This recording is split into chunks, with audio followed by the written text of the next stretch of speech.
The hiss of the gas burner fills the room before Margaret even realizes she has stopped breathing. The kitchen lights blur around her as the instructor strikes a match with casual confidence. That single spark feels like it explodes inside Margaret's chest, cracking open a memory she thought buried. Her hands begin to tremble, her throat tightening against a scream she refuses to release. All she can smell is the faint whisper of gas turning into fire, even though the flame is barely there.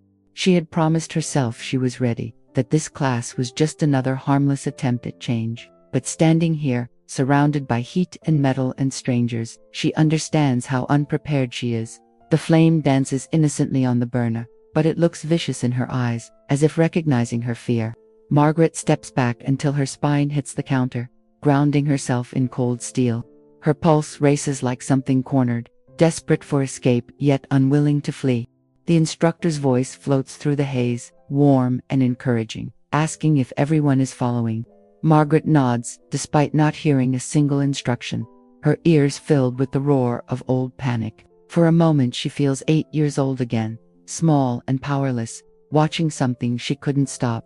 The smell of heated metal curls into her senses, tugging at memories she keeps locked away. Her fingers curl around the edge of the counter, anchoring her to the present with sheer will. She forces herself to inhale, the air sharp and metallic with the scent of burning. Her chest aches as she tries to steady her breathing, counting silently to regain control. Even the smallest crackle of the flame sounds like an accusation, reminding her of everything unresolved.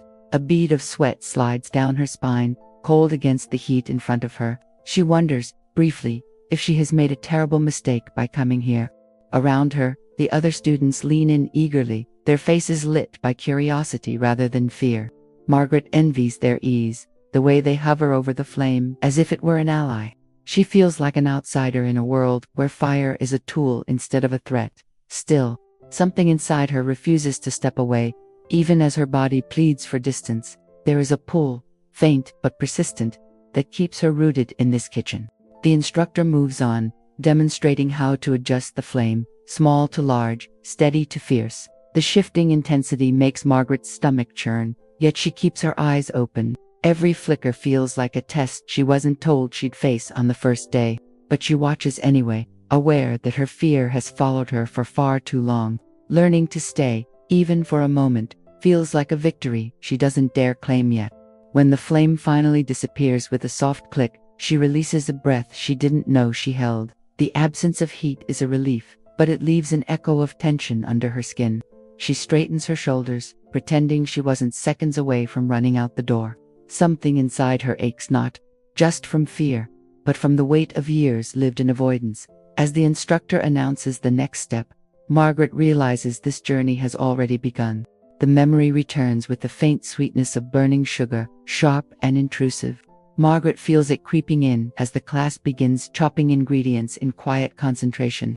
She tries to focus on the rhythm of knives hitting cutting boards, steady and predictable. But the scent of caramelizing onions pulls her backward, dissolving the present into smoke. Suddenly, she is small again, standing on tiptoe beside her mother in their old kitchen. She remembers wanting to help, wanting to be seen, wanting her mother to smile at her proudly. The pan had been too hot, the oil too eager, the flame too high. Details she recalls vividly. A single splash, a spark leaping upward, and everything changed in a heartbeat. Her mother's startled gasp still echoes in her ears, as loud as that first burst of fire. Margaret had stepped back, frozen, believing she had caused something unforgivable. Even now, decades later, the guilt clings to her like smoke that never washed away. She had always told herself it was fear of fire, nothing more complicated than that. But beneath that fear lies something deeper, heavier, a belief she has never challenged. The thought that she ruined something precious in her mother's eyes still wounds her. The kitchen has been forbidden territory ever since, a place where her presence felt dangerous. The other students laugh softly at their uneven cuts and clumsy motions, but Margaret can't join in. Her hands shake too much, each slice uneven, her knife never quite where she wants it. She feels the old shame creeping up her throat, thick and suffocating. Why does every sound, every scent, every flash of heat bring her back to that day? Why has she carried this burden alone for so long? She pauses, placing the knife down, pressing her palm to her chest to steady herself. The instructor approaches gently, her voice calm, asking if Margaret needs a moment. Margaret forces a smile, unwilling to draw attention to her unraveling. She insists she's fine, though her pulse tells another story entirely. Dana nods, but her eyes linger with quiet understanding. As Margaret returns to chopping, she realizes how much she has avoided confronting this past. Her life has been built around silence, around pretending certain memories didn't exist. Even the people closest to her never knew how deeply the fire shaped her adulthood. She wonders if learning to cook is about more than facing heat and flame.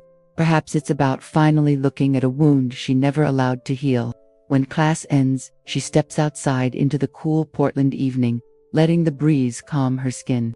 The city lights blur softly, unthreatening, but her thoughts burn with restless energy. She walks slowly, trying to understand the emotion rising within her. It feels like grief, old, stale, and unresolved, but also like something awakening. She senses that the past is no longer content to stay buried, demanding to be faced. Margaret wakes before dawn, the house silent except for the hum of the refrigerator. Her kitchen is spotless, untouched, as if waiting for someone else to live in it. She opens the fridge and reaches for her usual breakfast, something cold, something safe. She avoids using the stove out of habit, as naturally as breathing. It's a ritual of absence she has repeated for years without question. She sits by the window with her chilled meal, watching the Oregon rain streak the glass. The house feels larger now that her son has moved across the country. Every room echoes slightly, carrying the weight of solitude she tries not to think about. She misses him in ways she doesn't say aloud, afraid the feeling will overwhelm her. The quiet is both a comfort and a reminder of everything she has lost. Her routines have grown rigid, a structure built from caution rather than comfort. She checks the smoke detectors weekly, replacing batteries long before they fade. She avoids candles, avoids restaurants with open kitchens, avoids holiday gatherings involving cooking. Her life has been shaped by boundaries that grew tighter with each passing year. Sometimes she wonders who she might have been without those invisible walls. Scrolling through old photos of her son, Margaret notices how many birthdays involved store-bought cakes, how many holidays relied on pre-made meals, microwaved in silence. She wonders if he ever felt the distance she tried so hard to hide. If he ever questioned why the kitchen was always closed off, lights off, unused. She feels a small sting of regret, sharp enough to leave her breathless. The loneliness she feels now exposes truths she's long avoided. Her life has been lived in caution, not choice, shaped by fear rather than desire. She begins to see how deeply the fire influenced every decision afterward. Not just the fear of flame, but the fear of making another mistake, the fear of being responsible for anything that might go wrong. She realizes she enrolled in the cooking class because something finally cracked inside her. An ache, a hunger, a longing for warmth she didn't fully understand. The coldness in her home mirrors the coldness in her heart, unintentional but real. She wonders if learning to cook could thaw something essential within her. If confronting fire might bring back a part of her she thought lost forever. As she gathers her things to leave for class, a strange determination settles over her. It is quiet, steady, not the panicked kind she knows too well. She doesn't yet feel brave, but she feels willing, and maybe that is enough. Her reflection in the mirror looks unfamiliar, older, tired, but hopeful. For the first time in years, she wants something more than safety. Margaret sits in her car outside the culinary school, gripping the steering wheel tightly.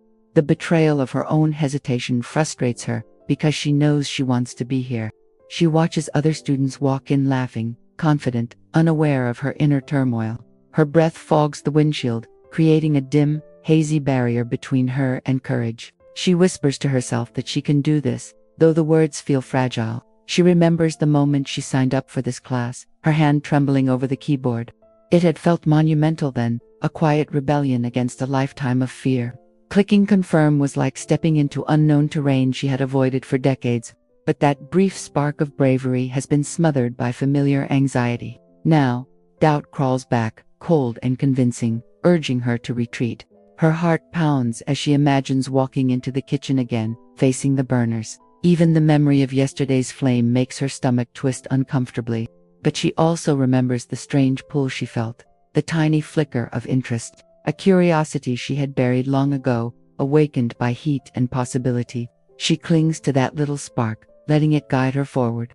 Finally, she steps out of the car, her knees unsteady but moving anyway. The hallway smells of yeast and herbs, warm and inviting in a way she didn't expect. She traces her fingers along the cool metal railing, grounding herself. Every step is a negotiation between fear and desire, between retreat and renewal.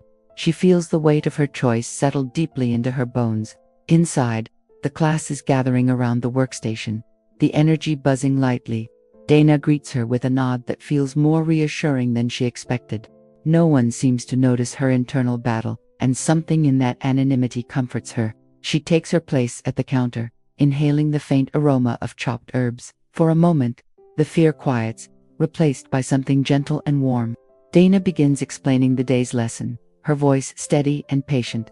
Margaret listens, focusing not on the flame but on the movements, the sounds, the scrape of knives, the hum of ventilation, the murmur of students makes a calming rhythm. She begins to believe she can exist here without falling apart.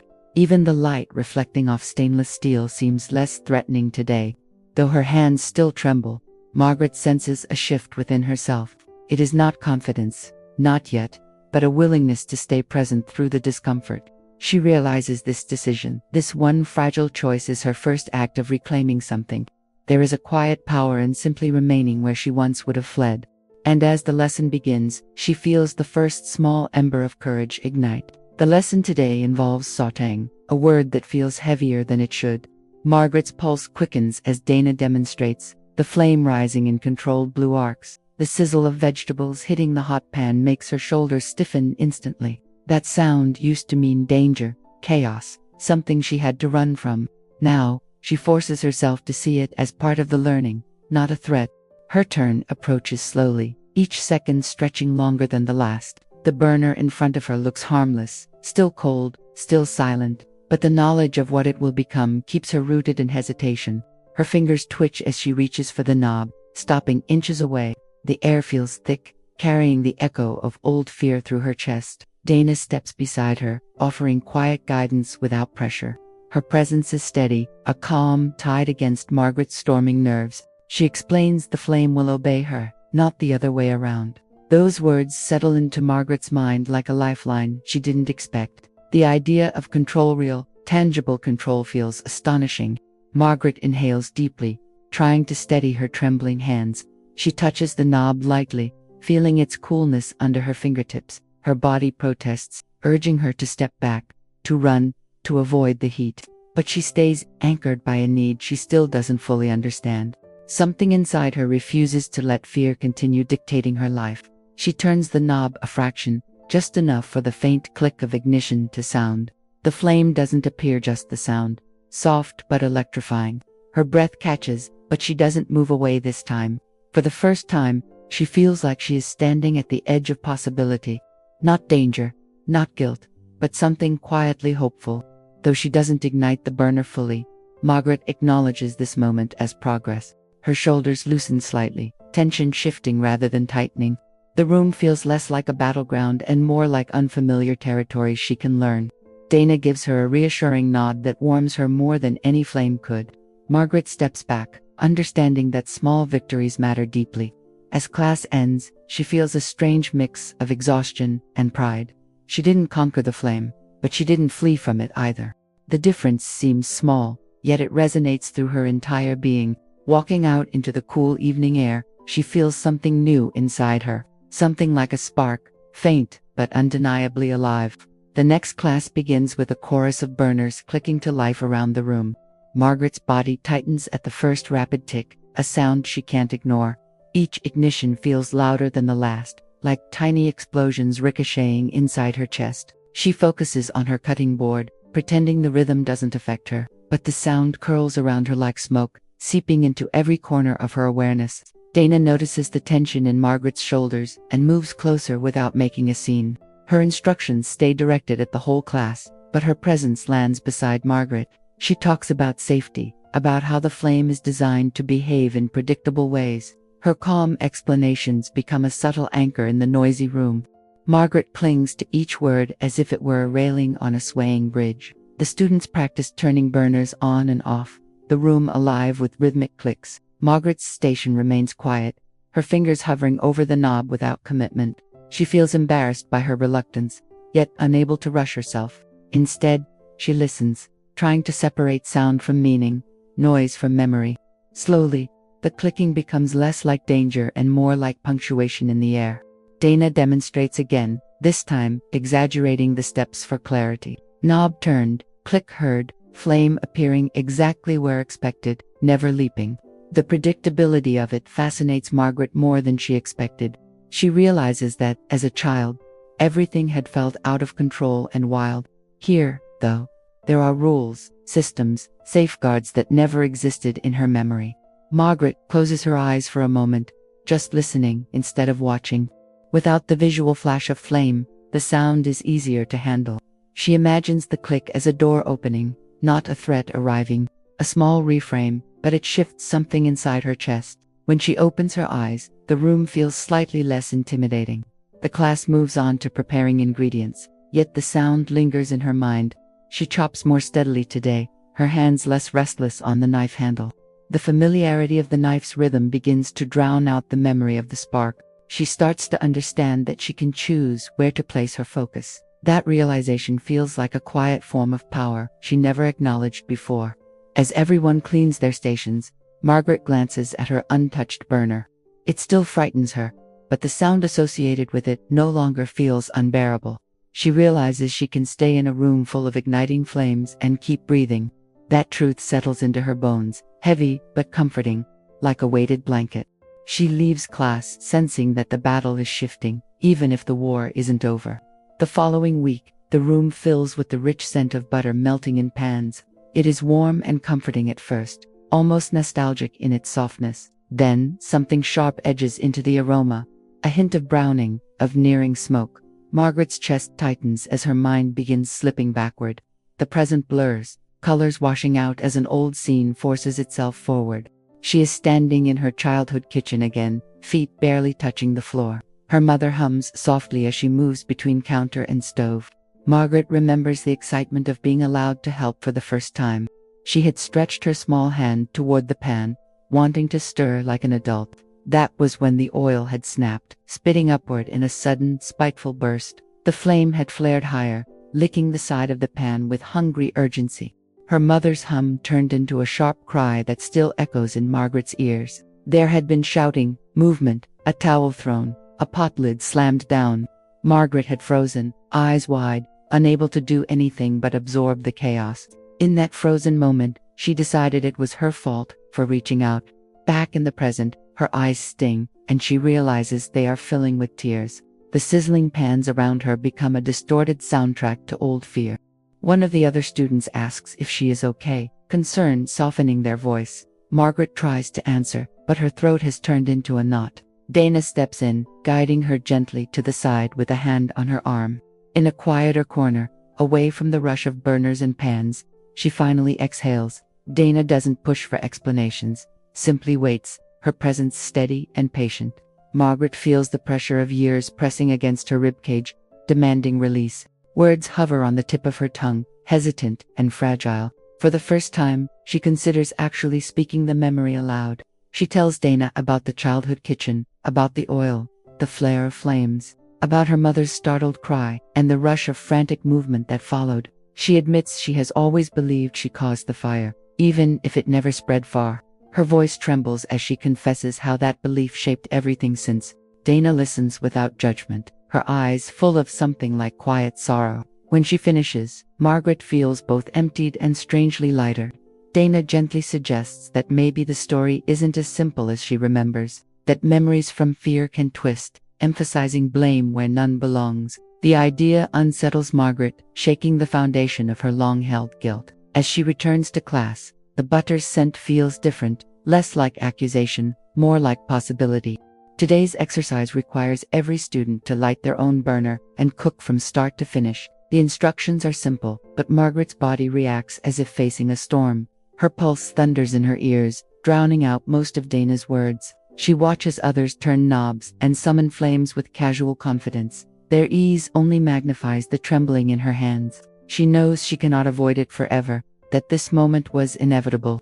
The burner in front of her waits, empty, like a doorway she refuses to cross. Her fingers hover over the knob, feeling the cool metal without turning it. Fear swirls around her, thick as smoke, making every breath feel heavy. She tells herself to just move, but her muscles refuse to cooperate. Dana appears beside her again, not surprised, not impatient, just present. She reminds Margaret of the steps, her voice low and even. Her calmness feels like a rope thrown across a chasm. Margaret reaches for it, trying to borrow strength from the steady tone. Yet, when she turns the knob slightly, panic slams into her like a wave. The faint hiss of gas triggers an immediate surge of terror. Her chest constricts, and her vision narrows at the edges. Images of uncontrolled flames flash through her mind uninvited. She jerks her hand back before the ignition can even click. Shame floods her cheeks with heat that has nothing to do with the stove. Around her, pans are already sizzling, students chatting as they follow the recipe. She feels painfully exposed in her stillness, certain everyone must see her struggle. But when she glances around, no one is staring, no one is judging. The world hasn't stopped because she couldn't turn on a burner. That small realization cuts through the shame like a thin blade of light. Dana quietly turns off the gas and suggests they focus on prep work instead. They chop, measure, and season without using heat, building flavors on the board. Margaret feels disappointed in herself, but also oddly grateful for the alternative. She realizes that failing to light the burner doesn't erase the courage of trying. There is a difference between running away and pausing to breathe. As the class ends, the disappointment lingers, but so does something gentler. Margaret knows she fell short of what she hoped to do today. Yet she also knows she stayed in the room, in the lesson, in the discomfort. She didn't leave, didn't abandon the process when fear surged. Walking to her car, she holds both failure and progress in the same trembling hands. On a rainy evening, the class shifts focus to building flavor without rushing the heat. They simmer broths, toast spices, and let ingredients speak slowly through aroma. The kitchen fills with layers of scent, deep and evolving with each passing minute. Margaret inhales cautiously at first, expecting the familiar spike of panic. Instead, something else stirs inside her, surprising in its softness. A pot of onions, garlic, and thyme begins to transform over low heat. The sharpness mellows into sweetness, the harsh edges rounding into warmth. Margaret leans closer, captivated by how something so ordinary can smell so inviting. The fragrance feels like a memory she never had, a comfort she always wanted. For a moment, fear steps aside, making room for simple appreciation. Dana hands her a ladle and asks her to stir the pot gently. The heat radiates from the steam, warm but not aggressive. Margaret's hand moves in slow circles, the wooden spoon gliding through the liquid. She focuses on the texture, the resistance, the way the ingredients dance together. The experience feels almost meditative, a quiet conversation between her and the food. As the broth deepens in color, she notices how the scent settles her nerves. Each inhale grounds her, drawing her attention out of old memories and into the present. The kitchen, once a place of threat, begins to feel like a space of creation. Not perfect, not entirely safe in her mind yet, but different. It's as if the room itself is offering her a new narrative.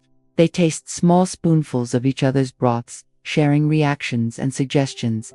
Margaret's is milder than the others, but carries a gentle, comforting depth. Her classmates complement the balance, the simplicity, the softness of the flavor. She feels a shy flush of pride rise beneath her skin. For the first time, something she made is being appreciated in a kitchen. Dana points out how much can be done with low heat and patience, how not all cooking requires intense flames or dramatic flashes. Margaret absorbs this truth as if it were meant specifically for her. She realizes she doesn't have to jump straight into the fiercest fires. She can begin in these smaller, quieter zones of warmth. As she leaves that night, the scents cling gently to her clothes and hair. Instead of washing them away immediately, she lets them linger. The aromas remind her of connection, of possibility, of small successes. They feel like tiny threads tying her to a future she can't yet fully see. For once, what follows her home from the kitchen is not fear, but a budding affection. The day finally comes when Margaret stands before the burner with less trembling. The room feels familiar now. The faces, the sounds, the scattered smells of ingredients. Her heart still beats faster than usual, but it no longer drowns out everything else. She stares at the knob, recognizing it as the same obstacle, the same invitation.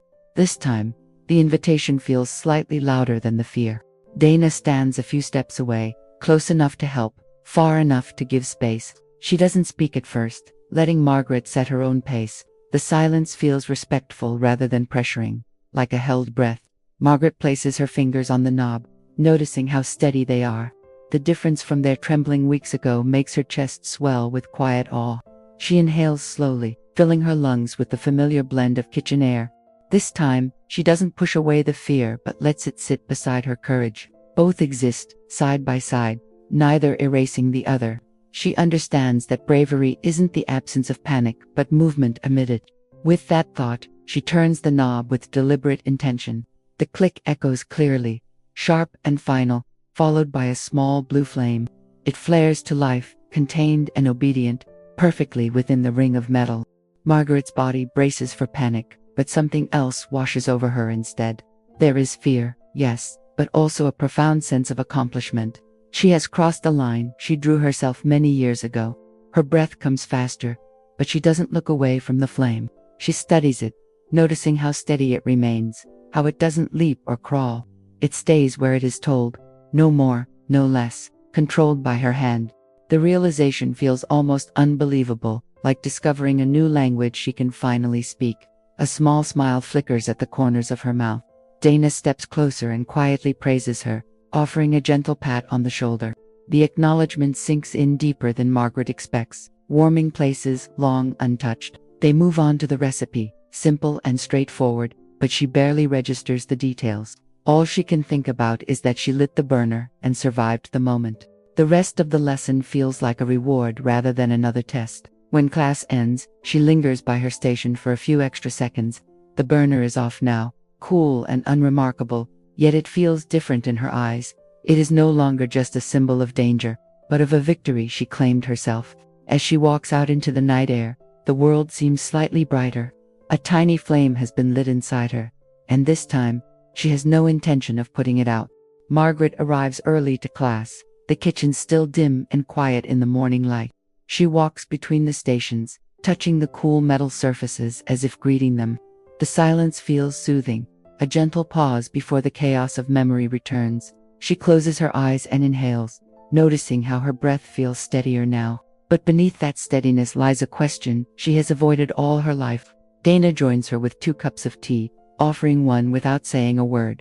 They sit at a prep table, the steam curling upward in delicate spirals. Margaret feels the weight of unspoken thoughts pressing against her ribs. The truth she shared weeks ago still pulses inside her like an unanswered call. Dana waits patiently, her presence warm but never intrusive. Margaret finally speaks, her voice soft but unwavering. She admits she's always believed she caused the fire that scarred her mother's memory. How that belief shaped decades of avoidance, guilt, and self-protection. Dana listens carefully, her expression filled with compassion rather than surprise. It feels relieving to say the words aloud without collapsing under them. Dana gently asks if Margaret has ever confirmed the truth with anyone else. The question stings, simple yet piercing, exposing a gap she never noticed. Margaret realizes she never asked her mother or sister, never sought clarity. She allowed the childhood assumption to carve itself into certainty. Her silence, she sees now, became the architect of her fear. Dana suggests visiting the old house, if possible, to seek answers from the source. The idea terrifies Margaret more than any flame in the kitchen. Confronting the past feels like stepping into fire without knowing its heat. But another part of her recognizes the necessity of it. She can't build a new life on stories that may not be true. Class begins, but Margaret's mind stays anchored in the conversation. She chops, stirs, and seasons with muscle memory rather than focus. Every scent feels sharper, every motion tinged with emotional electricity. She realizes she is preparing herself for a different kind of confrontation, one that involves no burners, no flames, only truth. As she leaves the school, the sun has risen fully, warming her shoulders. She feels a nervous tremor beneath her determination, but she doesn't run from it. Tomorrow, she will visit the house she hasn't seen in years. The thought terrifies her, yet also feels strangely necessary. For the first time, she senses she is close to reclaiming something she lost long ago. The drive to her childhood neighborhood feels surreal, the streets both familiar and foreign. Trees she once climbed now tower like silent witnesses to forgotten years. Her hands tighten on the steering wheel as she approaches the old house. She spots her sister's car parked outside, just as they agreed. Her heartbeat quickens, a mixture of dread and longing twisting within her. Her sister Emily greets her with warm arms and a surprised smile. They stand quietly for a moment, letting old tensions soften. Margaret feels an unexpected wave of comfort at her presence. Emily always carried a sturdier kind of strength, the kind that bends without breaking. Today, Margaret leans on that strength without shame. Inside the house, memories cling to corners like dust left untouched for decades. Margaret pauses in the doorway of the kitchen, breath catching in her throat. The room feels smaller than she remembered, harmless in its simplicity. She walks forward slowly, sensing echoes of her childhood self around her. The air tastes faintly of nostalgia, tinged with sadness. Emily watches her carefully, understanding the weight of this moment. Margaret finally asks the question she never dared to voice. "Was it my fault?" she whispers, barely audible. Emily's expression softens instantly, almost heartbreakingly. She shakes her head, firmly, without hesitation. Emily explains that the fire came from faulty wiring under the stove. Their mother had always known that Margaret wasn't to blame, but the chaos of the day and the fear that followed muted the truth. They thought Margaret was too young to understand explanations, so she filled the silence with a narrative of guilt that never belonged to her. Margaret feels the revelation hit her like a wave, powerful and disorienting. Her knees weaken, and she grips the counter to steady herself. The decades of misplaced guilt unravel rapidly, string by string. She chokes back tears, overwhelmed by both grief and relief. A truth she carried alone has finally been set down. Emily pulls her into a tight embrace, grounding her trembling breath. Margaret clings to her sister, letting the years of silence melt away. The kitchen no longer feels like a battlefield, but a place reclaimed. A weight she thought permanent begins to dissolve from her chest. When she steps outside, the world feels wider, brighter, and newly hers. When Margaret returns to class, something fundamental has shifted inside her. She walks into the kitchen with a steady step, no longer bracing herself. The burners hiss to life across the room, but her pulse stays calm. Fear still lingers, but it no longer rules her every breath. She feels taller somehow, more solid in her own presence. Dana notices immediately, offering an encouraging smile. Margaret smiles back, a genuine ease warming her expression. She approaches her station with a sense of quiet ownership. The tools look familiar now, no longer symbols of threat. Her hands move with a confidence she barely recognizes. Today's lesson involves working with consistent heat to build depth of flavor. Margaret lights her burner without waiting for reassurance. The flame blooms gently, controlled and calm beneath her pan. She watches it without flinching, marveling at her own steadiness. It feels like witnessing a miracle she created herself. As onions sizzle in the pan, she stirs them with deliberate grace. The heat radiates upward, warm but entirely manageable. Each sound, each scent, each shift of color feels intentional and welcoming. Margaret realizes she is not just cooking, she is reclaiming her life. The flame is no longer a reminder of what she feared, but of what she survived. Her classmates notice her ease and compliment her progress. She laughs lightly, surprised by how natural it feels to accept praise. The kitchen atmosphere buzzes with energy, but she remains centered. Her movements are fluid, confident, almost joyful. Every stir of the spoon feels like writing a new chapter in her story. Dana approaches and watches her cook, pride visible in her soft smile. She tells Margaret that her transformation is evident in every motion. Margaret feels a flush of warmth rise in her chest at the acknowledgement. She realizes that healing shows itself in the smallest of gestures, in the way she breathes, moves, and trusts the heat before her. As class ends, Margaret lingers beside her burner once more. The flame is out now, but its presence stays alive within her. She touches the cool metal grate, feeling gratitude rather than fear. She knows she has crossed another threshold, one she once thought impossible. The fire inside her no longer frightens her, it guides her forward. At home, Margaret stands in her kitchen with a newfound sense of purpose. The room once felt empty, cold, avoided like a shrine to old fear. Now, it feels open, ready, waiting for her hands to bring it to life. She sets ingredients on the counter, each one chosen with care. Tonight, she will cook for her son, something she's never truly done before. She calls him, her voice warm as she invites him over for dinner. The surprise in his tone makes her smile, knowing he senses the change. As she cooks, the house fills with aromas it hasn't known in decades. Sautéed vegetables, simmering broth, herbs blooming gently in the air. The warmth spreads through the rooms, touching every forgotten corner. When her son arrives, he pauses at the doorway, stunned by the transformation. Margaret watches his face soften with emotion she didn't expect. He tells her the house smells like home in a way it never did before. The words land gently in her heart, settling where old guilt once lived. She feels something inside her expand, light and full. They cook the final steps together, laughing at small mishaps. Her son watches her handle the flame with confidence and joy. He finally asks why she never cooked when he was young. Margaret breathes deeply before sharing the truth. He listens, eyes softening with empathy and love. He tells her she was never defined by what she feared, that he always felt her love, even in the quiet, colder years. Margaret feels tears gather, but they are warm, not heavy. This moment becomes another kind of healing she didn't expect. The kitchen becomes a place of connection rather than avoidance. They sit to eat, sharing flavors that feel like new beginnings. Each bite carries the weight of transformation and the lightness of release. Margaret feels present in a way she hasn't felt in decades. Her son reaches across the table, squeezing her hand gently. In that touch, she feels forgiven, understood, and profoundly seen. When he leaves, the house remains full not of people, but of warmth. The scents linger softly, settling into her walls and her memory. She cleans the kitchen slowly, savoring every movement, every sound. This space is hers now, no longer haunted by old fear.